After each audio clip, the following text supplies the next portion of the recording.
They make a lot of different attachments and nozzles for your pressure washer. These make your jobs a lot easier and faster to complete. Let's check out what some of those are.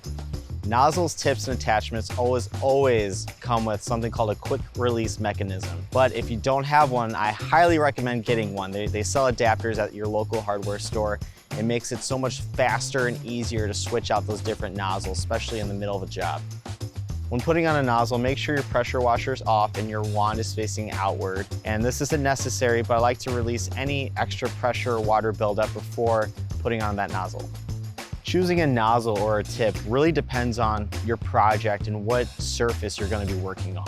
These quick connect spray tips come in different colors, with each having its own spray pattern. Remember, a low angle nozzle will have a higher pressure but less spray area, and a high angle will have a low pressure but a bigger spray area.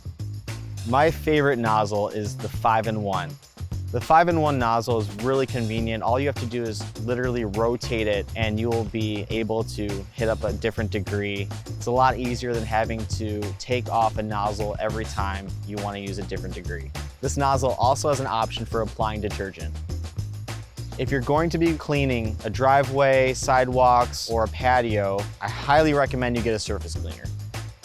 The surface cleaner is able to cover a lot of ground because underneath there are rotating jets. When you use it, make sure you work slowly or else you will get streaks and you'll have to go back over it. If you're working on uneven ground, start at the highest point and work your way down to prevent any dirty water from running onto the clean surfaces. I like to work in sections with the surface cleaner, and when I'm done cleaning a section, I'll use the 25-degree nozzle to spray away any extra debris that might be left over. If you're working on anything that has a lot of dirt, oil, grime, grease on it, you might want to pick up something called a foam blaster. It's awesome and it's a great option if you don't have a pressure washer that has that detergent container attachment on it already. Once attached, you can apply more soap by pushing the lever forward or less soap all the way back to water by pulling that lever backwards towards you. It even has this cool option that if you want a more fan spray, you rotate the nozzle to the right. If you want more of a jet spray, you rotate it to the left.